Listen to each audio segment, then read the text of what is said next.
Hey everybody, what's up? I had a lot of questions about the left lower leg. So this is the way I did mine. I know a lot of people are just using straight up kind of like a leather wrap for the whole thing, but I kind of wanted to give it a little bit more structure, and I also wanted to actually try and replicate the wrinkles, the exact location, and trying to at least get the size of where the original one was.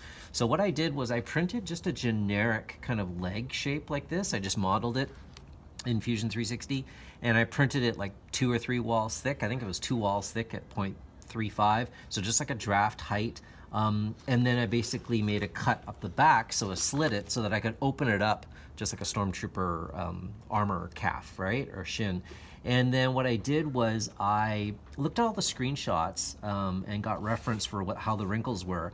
I wrapped masking tape around it, and I drew out where all the wrinkles were, took the masking tape off, transferred that to a piece of 1/4-inch EVA foam, and then I cut all those shapes out, and I used a Dremel to round off the edges and kind of thin them out in areas. And then I glued them onto the printed leg form. And the reason why I used foam and not, just modeled that into the model and print it, was because if I did that, if I actually modeled those wrinkles in, it would make this form really hard.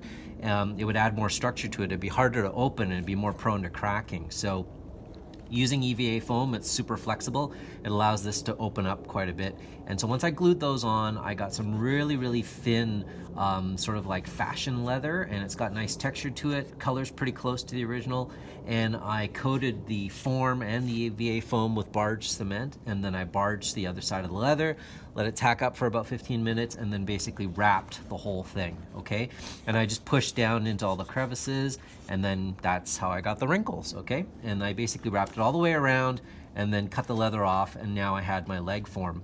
For the lower cuff area, I sewed together, I guess 1, 2, 3, 4, 5, 6 layers of leather. And to get this shape, I basically put masking tape around my boot and kind of figured out what this curve was. I know in the original it might be more straight, but I don't know. I just kind of wanted a little bit more of an ergonomic shape, and I didn't want it bunching up all the time. So that's kind of why I did it the way I did it. And then I just sewed them all together along the very, very top edge. I pre-dyed it first, and then after I dyed it, I went in and I kind of like used a sponge, sort of like in a dry brushing kind of method to make these outer edges a little darker, and then the inside's a little lighter. Now, I know some people have gone more for a pleated look, but I looked in some screenshots and you can actually see kind of like a stepped, sort of shape to this profile. I suspect maybe they used different kinds, okay? Maybe they used, on some of the costumes they went one method, and on other costumes they went another. I have seen the pleated look in some photos, and then in some other photos I've definitely seen this sort of like stair-step look, okay? So that's just what I went for. I 3D printed this tombstone shape. I'll put the file up on Thingiverse, and so that you can get it. Basically I printed that, cut out this piece of leather, glued it on, wrapped it around the edge there, have it go all the way around the back, and it ends in a Velcro closure, okay, just in the back like that. And then this I cut at an angle, which is how the screen used one looks as well too. And then for the upper pouch, this was just like a standard size pouch. I think it's about 3 inches. And I ran out of ball studs, so I just used a screw for now, but I'll put a ball stud on there. But the way that the screen used one works is the top layer here, it's actually sort of like a thin piece of leather that's like folded over on itself on the top and bottom, so it's kind of like folded like that. Whoops. And then it's glued down, and then this outer strap is sewn on top. The closure for the back is just Velcro, and then they kind of hid the end of it kind of behind this pouch right here, so you kind of can't really see where it tucks in.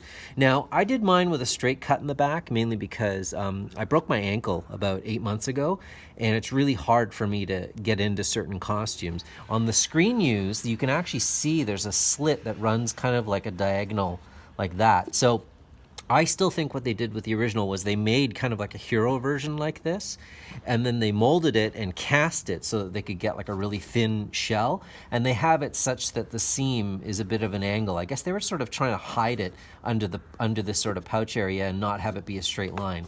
I don't think anyone's, I haven't even really touched this up or anything yet. I don't think people are really going to care if it's a straight line or a diagonal line, because you don't really see it. By the time you've got the whole costume on, the cape's covering half of it, I still think it works pretty good. And then the knee armor is actually glued to a leather strap here, and then that's glued to the inside of the leg form. So you can see in the screen used that that's how it looks, and it's attached and allows it to hinge and have a little bit of movement. And then the knee armor's just got like a Velcro strap at the back. I know on the original they've got like a little tri-glide slider thing here. I didn't really want to do that because that's going to pinch the back of my knee.